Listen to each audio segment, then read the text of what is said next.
เกี่ยวค่ะ2 ตัวตัวเดียวพอนลมแรงมากเลยนะคะอาจจ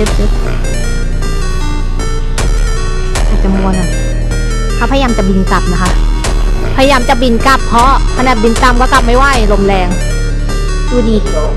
ไม่ได้เล่นเอาไปทางนอกทำไมโน่นไปกันแล้วดูดิลมมานะคะลมแรงเมื่อกี้เหยี่ยวพยายามจะบินต่ำจะกลับบ้านนะแต่เขากลับไม่ได้อะลมแรงมากขนาดเขาบินต่ำ